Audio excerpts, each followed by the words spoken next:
Стартуваме со она што е најактуелно, граѓаните ги интересира дали имаме стабилен систем и дали ќе имаат редовна испорака на струја. Најпрво добро вечер, благодарам на поканата. Системот, електроенергетскиот систем е стабилен, како и производниот, така и преносниот, но и дистрибутивниот, можам да кажам. Граѓаните мора да бидат спокојни, но не само граѓаните, него и сите оние корисници на електричната енергија кои што се на регулираниот пазар. Тука не спаѓаат само граѓаните, тука спаѓа индустријата, односно она индустрија која што во овој момент е на регулираниот сегмент од пазарот. Меѓутоа знам, односно сигурен сум дека сите останати чинители кои што се на приклучени на електроенергетскиот систем во Република Македонија навремено ги добиваат и ќе ги добиваат сите потребни количини на електрична енергија кои што го задоволуваат нивниот потрошувачки профил. Така, што се случи со РЕК Битола? Во моментов работи во полн капацитет, што беше дефектот и како се отстрани? Видете, станува збор за електрана која што е веќе го надминала својот работен век. Односно, кога велиме го надминала оние 200.000 работни часа. Во овој момент работа трите блока со полн капацитет. Трите блока се синхронизирани на електроенергетскиот систем на Република Македонија. Стабилни се надеваме дека така ќе продолжат. Инаку дефектот е вообичаен за ваков тип на постројки, не само во Македонија, него и во пософистицирани електроенергетски и по-гломазни електроенергетски системи. Пример може да ги земеме околните држави. Јас ќе наведам неколку работи, односно неколку слични примери што се случија изминатиот епски суров период од аспект на временските неприлики што го зафатија регионот. Инаку дефектот беше напукнување на цевка. Дефектот се санираше во рекордно брзо време, иако синхронизацијата два пати не ни поаѓаше од рака поради екстремно ниските температури, но во третиот налет синхронизацијата беше успешна и за помалку од 40 на часа, иако најпрво не естимиравме 17.2, третиот блок на РЕК Битола се синхронизираше на прва паралела со електроенергетскиот систем во Република Македонија. Инаку изминатиот период, повторно ќе напоменам, станува збор за историски минимуми од аспект на температурата на времето. Имаме потешкоти во синхронизација не на нуклеарна централа во Чешка, тоа е Темелин. Имаме потешкоти во синхронизација не на нуклеарна централа во Унгарија, ПАКС. Имаме еден реактор од нуклеарната централа Черна вода во Романија кој што е надвор од употреба. Имаме два блока од термоелектраната Какањ во Босна кои што исто така беа надвор од употреба. Имаме исто така нова термоелектрана Станари во Босна која што излагаше па се синхронизираше во овој период.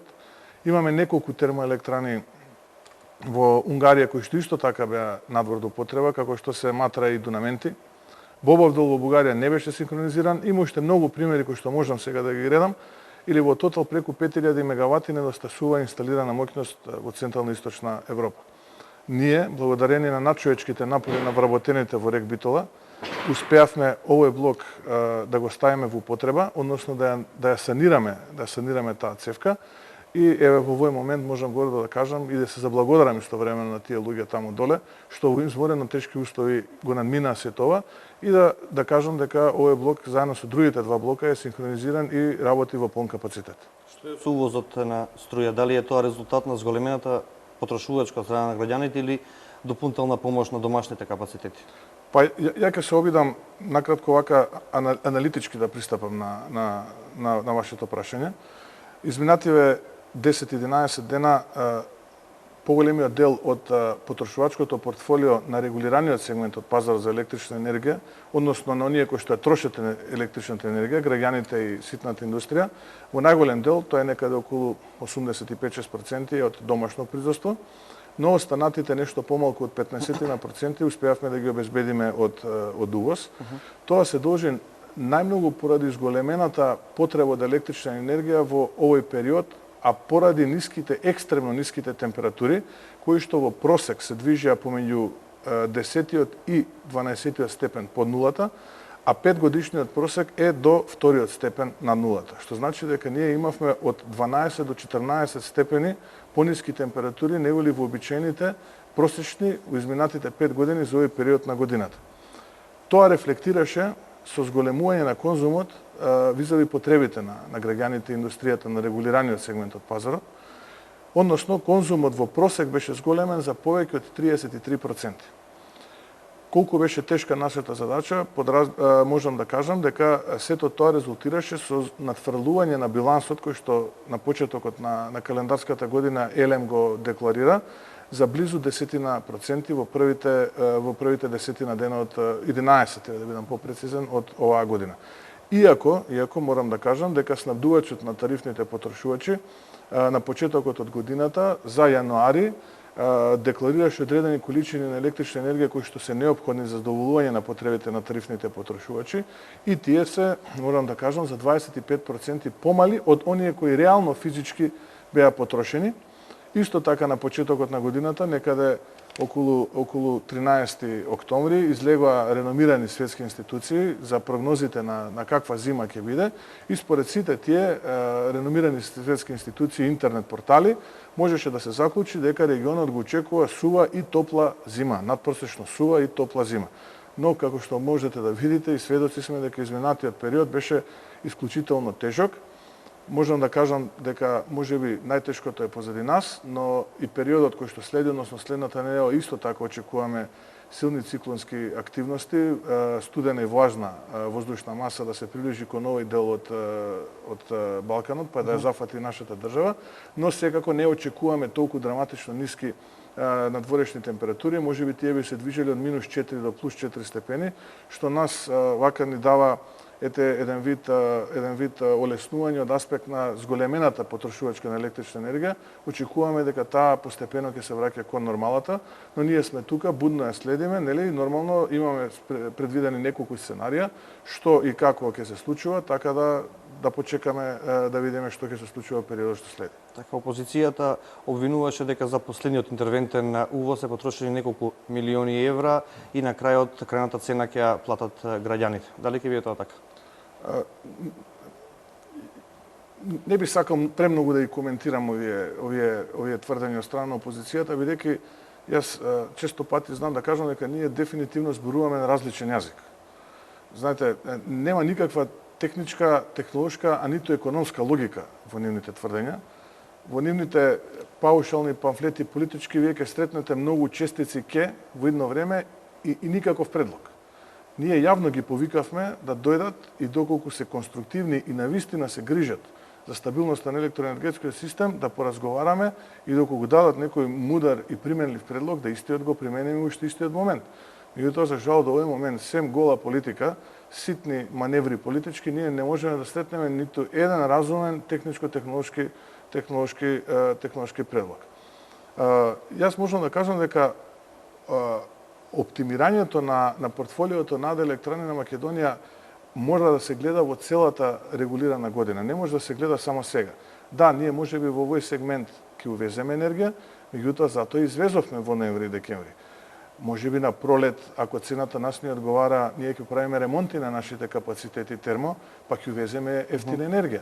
Доколку цената е повисока од таа што е нашата производна, тогаш ние, бидејќи на пролет ќе имаме сериозни вишоци, конзумот ќе се намали, а при тоа ќе имаме големи дотоци во хидроакумулациите, па ќе ги продаваме тие вишоци и така ќе заработиме големи средства.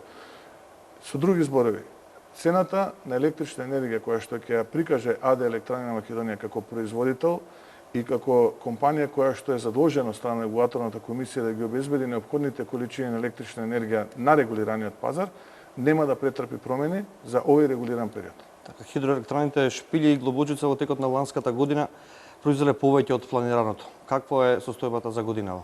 Кои се плановите? Да, они во просек го надфрлија некаде околу 25% планираното. Искрен да бидам, тоа се должи на оние модернизациони зафати што во минатото ги направивме на тие хидроелектрани, на просечно поволната хидролошка состојба. Очекувам дека и оваа година истото ќе се случи, поготово сега, откако знаеме дека имаме сериозни снежни наноси во тој дел, во делот на сливното подрачје кое ги полни овие две акумулации, така да минимум што очекуваме да ги потврдат резултатите кои што сме ги проектирале во билансот, но искрено интимно очекуваме дека тие резултати ќе бидат сериозно надфрлени. На почетокот на разговорот споменавте држави од Европа каде што крахирале дел од електраните. Нешто слично се случува и на Балканот. Бугарија веќе побара помош од Романија и во Србија има проблеми. Дали ова може да влие за македонскиот енергетски систем? Бугарија пред некој ден го достигна историски највисокиот пик за потрошувачка на електрична енергија од преку 7700 мегавати. Меѓутоа, доброто е што и таму ситуацијата се стабилизира, веќе се движат во нормалните 6 до 6000 и нешто. Делови од Бугарија беа отсечени поради невремето кое што ја зафати исто така соседна Бугарија. Имаме снежни наноси поголеми од 2 метри на нивните планини. Оние затворија сопствената граница за транзит, во еден момент побара помош од соседна Романија, не ја добија и затоа го применија методот на недозволување на транзит, односно износ на енергија од нивната држава, ги активираа сите расположиви ладни резерви кои што во тој момент ги има, но и покрај сето тоа повторно еден дел од територијата на Република Бугарија остана без снабдување со електрична енергија, односно големи проблеми во системот за електроенергетскиот систем предизвика овие епски неповолни услови. Соседна Србија можам да ви кажам дека увезува преку 1200 мегавати, чисто вака како бројка, тоа е за 20% него повеќе него ли најголемиот конзум кој што го има Република Македонија.